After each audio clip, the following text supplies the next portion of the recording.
Parlez-vous foncez. Quand j'ai voulu savoir s'il passait par Lyon, le frog, il a dit « Et ta sœur ?» J'ai vite ouvert mon corps sur French Course.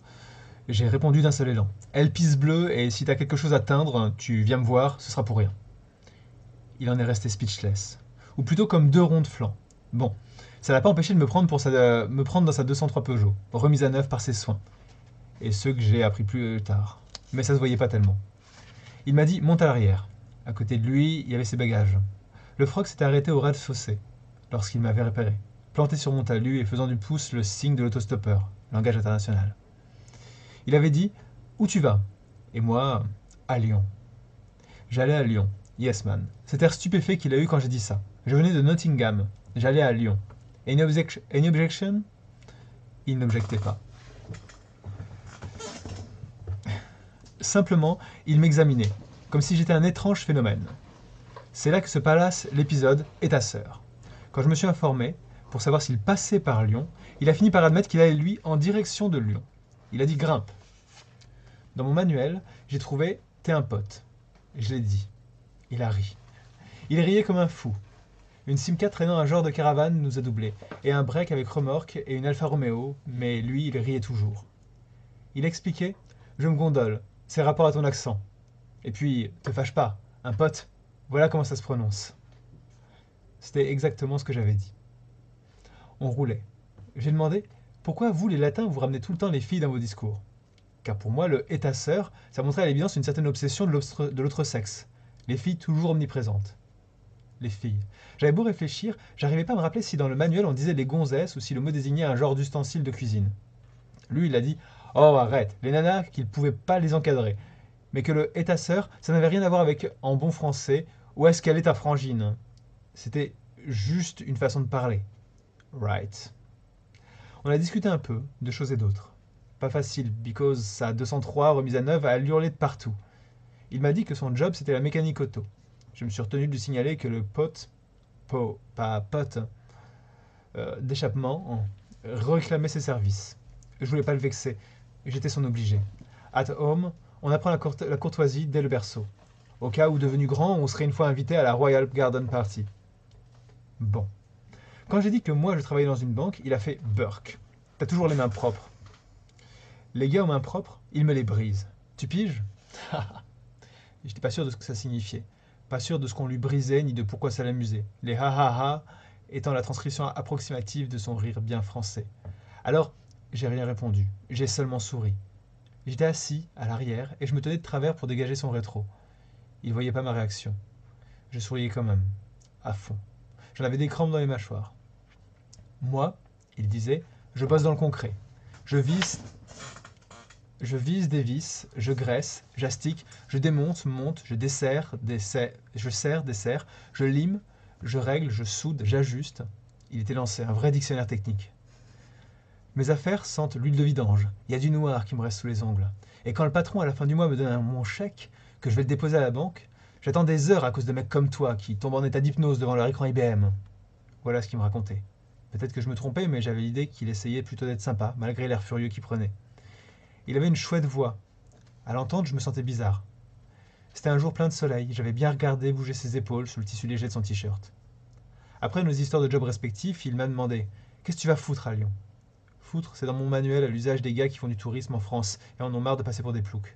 Ploucs, ça sort aussi de mon manuel. J'ai dit « Rien de spécial, me balader. »« À Lyon? Tu vas te balader à Lyon ?» C'est tout ce que j'ai répondu. Un moment, on n'a plus rien dit. Puis il a remis ça. Donc tu vas à Lyon? J'ai dit que c'est mon projet. Lui, et pourquoi à Lyon? Oh well, j'étais embarrassé. J'avais pas de raison très particulière d'aller à Lyon, mais si on voyage, c'est pour aller quelque part, non? J'ai dit qu'on m'avait dit que Lyon, c'était pas mal. Là, il s'est mis à me parler de Lyon, qui est la troisième ville de France. Il m'a fait ses recommandations dans le genre de ne pas oublier d'acheter du saucisson, de Lyon, donner le bonjour à Notre-Dame de Fourvière. Il a causé comme un livre. Lyon est un carrefour routier, fluvial, ferroviaire, aérien. En 843, par le traité de Verdun, Lyon fut rattaché à Lotharingie. J'ai dit, où t'as appris ça? Ceux qui te demandent, tu me les envoies. Bon, j'ai dit excuse, qu'il aurait tort de se fâcher pour une malheureuse question indiscrète d'un connard, corneau, couillon, d'Anglish. Lui, il a dit voilà une chose qui m'énerve. Pour la raison que j'ai toujours du cambouis sur les paluches, personne ne veut croire que j'ai aussi une bonne couche de culture dans la calebasse. En plus de savoir ce que c'est qu'un arbre à canne, tiens, dis-moi donc comment se présente un arbre à canne. Et une courroie crantée, hein. Et une suspension Macpherson. Un nom de par chez toi, remarque. Bon, on a doublé un camion-citerne. Quand il a eu fini de se rabattre, le frog, il a dit en prenant son temps avec des pauses mais t'aurais pas plutôt envie d'aller à la campagne? Puis, et cette fois tout d'un trait, comme moi qui vais chez mes cousins qui ont une ferme et qui m'appellent au secours pour les foins alors que j'ai pris une journée en avance sur mes congés payés pour le plaisir de m'escater le dos, qu'on peut même pas le déclarer en accident de travail, mais il faut ce qu'il faut quand c'est pour aider la famille, quand tu vois on est comme ça. Nous, the French. Il y avait là, je suppose, une allusion à un éventuel relâchement des liens familiaux, de l'autre côté du Channel. J'ai pas relevé.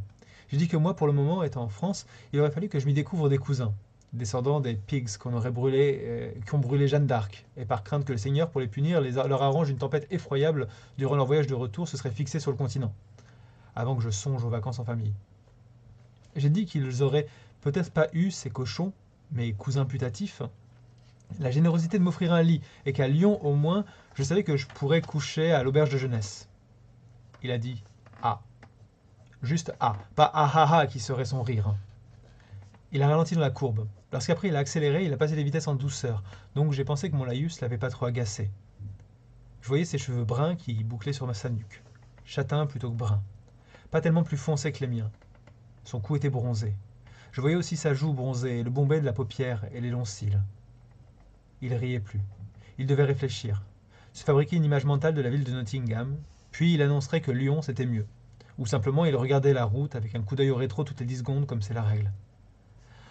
En fait, oui, il réfléchissait, car soudain il a dit « J'ai réfléchi ». Un silence.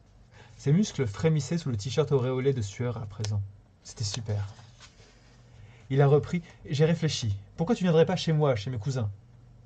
J'y reste seulement un jour ou deux, histoire de pas les laisser dans la merde. Si tu dis non, dans 20 bornes, faut que je te débarque. T'as pas absolument besoin d'être ce soir à Lyon, j'imagine. Pour les travaux des champs, t'es loin de faire balèze, mais les foins, c'est pas trop torsif. Bon. Malgré mes incertitudes sur le sens exact des derniers mots, j'avais à peu près saisi le message. J'ai pas trouvé le moyen de lui glisser que je manquais pas d'endurance, que je me défendais sur un terrain de foot. Arrière latéral, c'est possible, et au squash, j'étais top niveau. J'aurais pu lui raconter qu'un jour, à mon club, j'ai battu le plus balèze, vérifier dans le manuel, page 15, et lui dire que ça avait été torsif, page 27. Il a dit, en principe, je te laisse avec oui. Pour continuer jusqu'à Lyon, c'est tout droit. À moins que l'idée de passer 2 jours dans une ferme française avec des fermiers français à rentrer du foin français, ça te botte. T'as remarqué l'astuce? J'avais rien remarqué. Botte, ça te botte, et puis les bottes de foin. Il a haussé les épaules, découragé. Il a dit et on nous baratine avec l'humour anglais. Je me suis rattrapé comme j'ai pu. Ah ah ah ah ah, le rire british. 5 minutes après, on a vu cette fille qui était seule sur le bord de la route et qui demandait qu'on s'arrête en langage international. Il a dit « Eh, qu'est-ce qu'elle croit? Son pouce, elle peut se le mettre là où je pense et courir se rhabiller. » Elle était pourtant pas toute nue. Elle avait l'air plutôt pète-zouille. C'est dans le bouquin. Il a dit « Les nanas, elles me tapent sur les nerfs. Je prends que des mecs. » Mon programme, ça le tracassait. T'es pas spécialement pressé d'être à Lyon. Dans 2 jours, le Rhône, il sera encore là. À Lyon, la Saône aussi. J'ai dit « Bon, all right. Va pour la ferme française, des cousins français et le foin. » Il a dit « C'est là qu'on pioncera, nous deux, dans le foin. » Au bout d'une petite demi-heure, il a ralenti pour tourner à l'entrée d'un chemin de terre. Il a claironné « Whoopee !» La 203 remise à neuf a cahoté entre les haies, jusqu'à la cour de la ferme. J'ai regardé les bâtiments en pierre blanche, vieux de 3 siècles à ce qu'il m'a raconté après, et je l'ai regardé lui, vieux d'un quart de siècle, parce que je ne l'avais pas encore vu debout, les pieds sur terre, et qu'il était drôlement bien balancé. Ils sont sortis d'un peu partout, les cousins-cousines, et ils disaient « Salut Pierre !» Et Pierre disait « Salut, salut !» Et j'ai amené mon copain John. Je m'appelle Archibald en vrai. Tout le monde a dit « Salut John !» et que Pierre avait bien fait. La bande joyeuse a entraîné le frog vers la plus grande des maisons. Et moi, je suivais derrière avec d'autres cousins-cousines qui demandaient « Do you speak French ?» Pour une famille, c'en était une. Il y avait plusieurs couples qui se partageaient des demeures autour de la cour, entre les hangars et la grange. Une aïeule qui épluchait les légumes et mouchait les enfants. Les repas, ça se prenait en commun, et la grande table de la grande salle chez les plus anciens après l'aïeule. Il y avait les pas encore vieux, et puis les encore jeunes, et puis les vrais jeunes. Au fourneau, une femme dans les 40 ans, le ventre énorme, les jambes comme des piliers de cathédrale. J'ai rouvert mon Corsair French Course et j'ai dit au frog, là même, visse son sac de tripes. Il a grogné. Ferme-la, elle te filerait une rouste. Je l'ai fermé. Le manuel. J'ignore si elle m'avait entendu, mais en tout cas, béni soit mon accent, elle n'avait pas dû comprendre. Elle m'a fait des avances, sans se gêner devant son mari. C'est moi qui étais mal à l'aise. Elle a fini par me laisser tranquille après avoir déclaré que les English en avaient pas. Des couilles, c'est dans le bouquin. Pour les foins, je me suis bien défendu. Le frog, je voulais qu'il reconnaisse que j'étais un col blanc. D'ailleurs, non, le frog, je voulais qu'il reconnaisse que j'étais un col blanc, d'accord, mais qui se servait activement de ses bras et de ses mains. Paluche. Il l'a reconnu. Il a dit « T'es costaud ». Point un gars de Nottingham. Un pays au climat tellement pourri que t'as jamais grillé au soleil en te défonçant comme une bête. Lui, le soleil, ça lui convenait. Grimper sur la charrette. On lui passait les bottes. Il avait l'allure d'un empereur romain, au temps où Lugdunum était devenu la capitale de la Gaule. Ma visite à Lyon, je l'avais préparée à l'aide de l'Encyclopédia Britannica, volume 14, de Lightning Maximilian. Mais Lyon, anciennement Lugdunum, j'avais plus envie d'y aller. Je me serais bien fixé à la campagne avec le frog. J'aurais cherché le moyen d'empêcher ses cousines de lui zioter la bite. Ça sort droit du Corsair French. Il avait, le frog, un Levis très moulant. Damn it. Tard le soir, on s'est tous assis autour de la grande table. On a bien bu, bien mangé. Pour la nourriture, bectance, sûr que les frogs sont les meilleurs.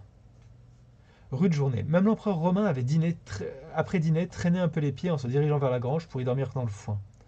Moi, je tenais encore sur mes jambes, mais ma peau était rouge écrevisse, alors qu'il fallait voir la couleur de la sienne.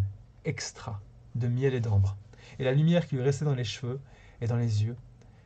Il a pissé contre le mur avant de grimper à l'échelle. Une fois en haut, il a ôté ses Adidas, s'est allongé, a bâillé fort, a dit good night. J'ai dit bonne nuit. Il a dit encore ton accent, ça me fait rire. Et plus rien. Et j'avais pas sommeil.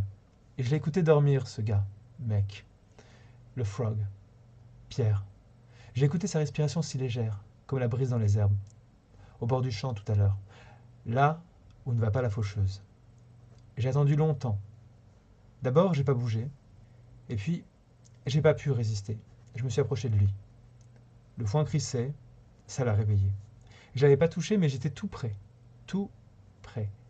du frog. Il a dit « Qu'est-ce qui te prend de gigoter comme ça, t'as des cauchemars ?» J'ai dit non, que le foin me piquait les mollets. Il a grogné. Je t'avais conseillé de garder ton falzar. Il a encore marmonné. Remets-le. À travers ton slip, ça pourrait t'esquinter les baloches. Il a remonté les genoux et il s'est endormi. Le lendemain, j'avais mal partout. On s'est lavé dans le ruisseau. On s'est mis nus, à poil, disons. Le frog a passé un moment à se savonner, à se rincer dans un trou d'eau. Je me suis tourné pour qu'il ne voie pas l'effet produit. Si jamais il jetait ma bite, c'est acquis. Il m'a dit que j'avais que la peau sur les vertèbres. Là d'où je venais, on bouffait 3 fois rien. Et tu la connais l'histoire de l'hôtesse dans l'avion Paris-Londres qui, juste avant l'atterrissage, demande aux passagers de se préparer à se serrer la ceinture. Ah ah. J'ai fait... J'ai même pas souri. On est allé rejoindre les cousins et cousines pour le breakfast. On a mangé des tartines beurrées qu'on trempait dans du café au lait. La grosse mum m'a asséné une claque sur l'épaule, à me la décrocher en disant « Hey l'English, ça marche l'appétit ?» Il y avait encore les poignées de main, les embrassades, les salut Pierre, salut John, les bons voyages, les à la prochaine. Tout le monde était dans la cour lorsque la 203 qui sentait le foin a démarré. J'ai mis le bras à la portière, j'ai agité jusqu'au virage. Juste après le virage, il s'est arrêté, le frog, parce que son sac sur le siège avant s'était renversé et ça dégringolait ses affaires. Il a bredouillé. Et toi, ton barda, t'as rien oublié? Il cherchait des choses à dire pour que je lui demande pas où il avait piqué le soutien-gorge rose qui se dépêchait de renfoncer parmi ses fringues. Moi, j'aurais rien demandé, c'est lui qui a voulu donner sa petite explication. Ce machin, c'est un souvenir. Puis écoute, c'est pas vrai ce que je t'ai dit, pour les filles, que je peux pas les blairer.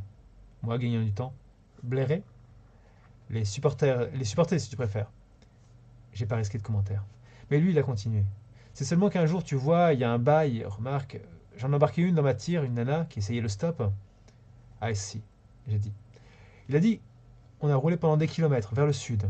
Elle était à côté de moi. Je pouvais pas beaucoup la regarder vu que je regardais la route, mais c'était chouette de la sentir là. À l'époque, j'étais très jeune et déjà bon mécano. J'avais retapé une Panhard qui marchait impec. Le soir, on s'est posé dans un petit hôtel à Lyon.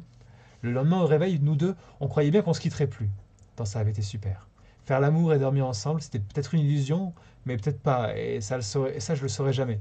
À la sortie de Lyon, on a été bousculé par un type complètement bituré. On s'est payé 3 tonneaux. J'ai attendu. Il a dit, elle est morte, dans l'hélico des gendarmes. Et encore, à l'enquête, ils ont tout de suite établi que c'était la faute du type. Enfoiré, ordure, sagouin. Dégueu, salaud, branleur, pourriture, putain de bordel de chauffard. Responsable à 100%, ça changeait rien. Depuis, question stop, je prends que des mecs. Et jamais à l'avant en plus. Ça a été long son histoire à cause des silences entre les phrases. J'ai rien dit. J'ai pas osé mettre la main sur son épaule au Frog. J'avais plus envie de l'appeler The Frog. Quand même, j'ai eu l'impression que ça manquait de chaleur, ma réserve. J'ai lancé au hasard. Moi, à ta place. Et ta sœur qu'il a hurlé, j'ai dit. Qu'il a hurlé. J'ai dit, elle pisse en couleur. J'étais paumé. Je savais plus si c'était rouge ou bleu. On était toujours à l'arrêt. Il a tiré brusquement sur la fermeture de son sac. Ça fait zip. Il a dit, Oust, on y va. Je te ramène à la nationale. Et je remonte vers le nord. Pour Lyon, t'inquiète. Pour... Il a dit, Oust, on y va. Je te ramène à la nationale. Et je remonte vers le nord. Pour Lyon, t'inquiète pas, tu trouveras une occasion. Une fois sur la route, il a dit bye bye. Pendant qu'on descendait, moi et mon sac. Il a levé la main. Moi pareil. Salut international. Et j'ai crié merci. Il avait laissé son moteur en marche.